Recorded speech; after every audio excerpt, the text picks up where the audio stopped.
साप आणि भीतीचा खेळ. मी तुम्हाला एक उदाहरण देऊन सांगतो. मित्रांनो, कधी विचार केलाय का, की आपल्या आयुष्याचा रिमोट कंट्रोल नक्की कोणाच्या हातात आहे? दर 5 वर्षांनी आणि दरवेळी निवडणुकीच्या तोंडावर एक साप तुमच्या समोर उभा केला जातो. तो साप म्हणजे दुसरी जात. तुमचा नेता येतो आणि सांगतो, बघा, हा जो समोरचा साप आहे ना, यानं तुमच्या पूर्वजांना डसलं. हा आताही तुम्हाला डसायला टपलाय. आता तुम्ही विचार करा, एखादा नेता तुम्हाला सांगतो, की ही जात तुमचं शोषण करते. त्याने खरंच शोषण केलंय का? तुम्ही तुमच्या आसपास बघत नाही.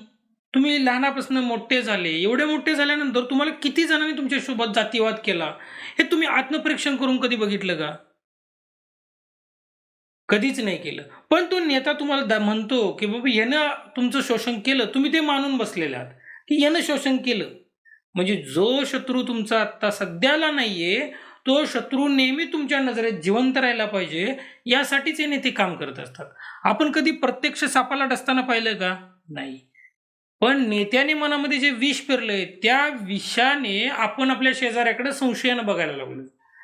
ज्या नेत्याने तुम्हाला हे सांगितलं, त्याने कधी तुमच्या ताटात 2 घास वाढलं का? अजिबात नाही. तुमच्या मुलाच्या शाळेची फी भरली का? अजिबात नाही. त्याने फक्त तुमच्या मनातील भीतीचा वापर केला.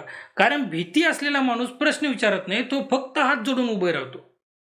आणि हे नेत्यांना कळतं. हे लक्षात घ्या, तो कोणत्याही जातीचा नेता असू दे, त्याचा हेतू सिंपल आहे.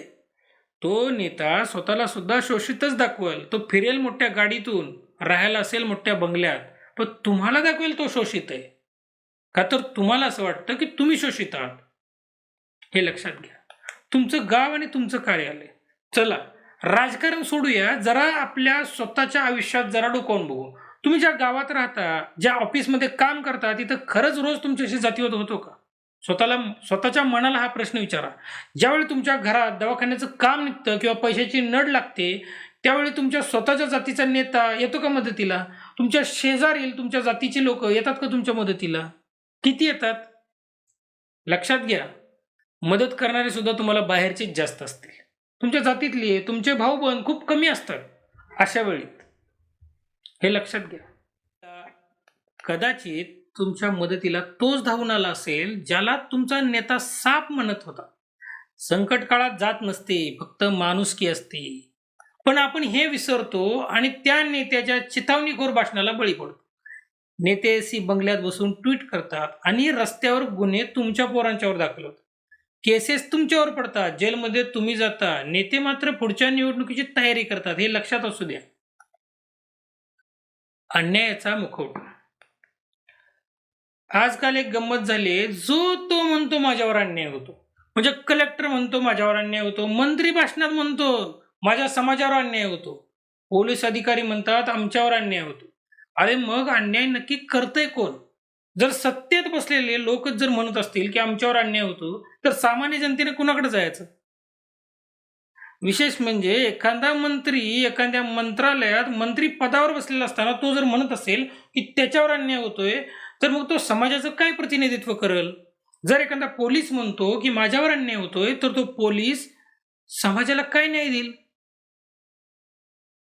जर एखादा सुप्रीम कोर्टाचा जज स्वतःला जर शोषित म्हणतोय, तर त्याच्याकडून न्याय मागणारी जनता त्यांना कसं काय न्याय भेटेल?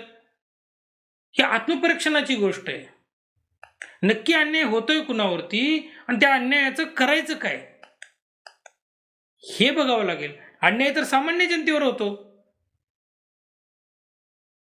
पण जर वरचाच व्यक्ती जर स्वतःवर अन्याय होतोय म्हणतोय, तर सामान्य जनतेच्या न्यायाची गोष्ट कोण करणार? अन्याय हा जातीवर नाही, तर जनतेवर होतोय. महागाई, बेरोजगारी, शिक्षणाचा अभाव हा खरा अन्याय आहे. पण प्रश्न विरघळण्यासाठी नेते काय करतात माहित आहे? त्याला जातीचा रंग देतात. मोठे लोक बंगल्यात राहून अन्यायाचं रडगाणं गातात आणि आपण झोपडीत राहून त्यांच्यासाठी रक्त वाहतो. हे कुठलं शहाणपण आहे? नेत्याच्या मागं नाही, स्वतःच्या पायावर उभे राहा. हे बघा, आता वेळ आली आहे हे चित्र उलटे करण्याची. आजवर तुम्ही नेत्याच्या मागे झेंडे घेऊन धावलाच असाल. आता असं काहीतरी करा, नेत्यांनी तुमच्या मागे यावं लागेल. ते कधी होईल? जेव्हा तुम्ही शक्तिशाली बनाल तेव्हाच ना. तुम्ही जातीमध्ये विभागात कसं काय होईल ते? शक्यच नाही. नेते असेच तुम्हाला विभागत राहतील, मतं मिळवत राहतील आणि तुम्ही असेच गरिबीत जीवन काढा.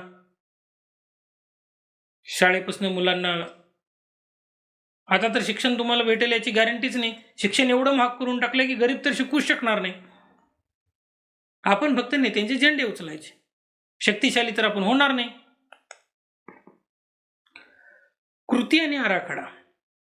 तुमच्या जातीतल्या ज्या मुलाकडे फ्री भरायला पैसे नाहीत त्याला मदत करा. एक सुशिक्षित मुलगा ना संपूर्ण कुटुंबाला गरिबीतून बाहेर काढतो, हे लक्षात असू द्या.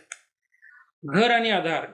ज्याच्या डोक्यावर छप्पर नाही ना त्याला समाज म्हणून एकत्र येऊन मदत करा. गुन्हेगारीपासून रोका. आपल्या समाजातील तरुण मुलांना ना गुन्हेगारीकडे वळणार नाही त्याची खात्री घ्या, त्याची काळजी घ्या, त्यांना दिशा द्या, व्यवसाय द्या. परिवर्तन. जेव्हा तुमचा समाज आर्थिक शैक्षणिकदृष्ट्या सक्षम होईल ना तेव्हा तुम्हाला आरक्षणाची किंवा कुणाच्या मेहरबानीची गरज लागणार नाही. तुम्ही शक्तिशाली झालात की हे नेतेच तुम्हाला सन्मान द्यायला चालू करतील, तुमच्या दारात येतील. निष्कर्ष. एक भारत श्रेष्ठ भारत. जातीच्या भिंतींनी आजवर आपल्याला फक्त तोडलंय. या भिंतींच्या आत राहून ना आपण फक्त संकुचित होतोय. आता या भिंती तोडून बाहेर पडायची वेळ आली. एकमेकांचा दोष करून कुणाचं भलं झालेलं नाहीये. शेवटचा संदेश इतकाच आहे, आपल्याला असा भारत घडवायचा आहे जिथे जात ही ओळखीपुरती असेल पण ओळख ही भारतीय म्हणून असेल. स्वतःला बदला, आपल्या समाजातील गरिबांना हात द्या आणि नेत्यांच्या डिव्हाइड अँड रूल म्हणजे फोडा आणि राज्य करा या नीतीला उत्तर द्या. तुम्ही विवेकबुद्धीनं वागाल तरच हा देश श्रेष्ठ बनेल. हा देश श्रेष्ठ बनेल, भारत महान बनेल. पण ते तुम्ही एकमेकांना साथ दिली तर. जात म्हणून नाही, देश म्हणून तुम्हाला एकत्र यावं लागेल. नेत्याच्या मागे उभं राहणं सोडा. एकमेकाच्या खांद्याला खांदा देऊन उभे राहायला शिका. एकमेकांसाठी उभे राहायला शिका. जय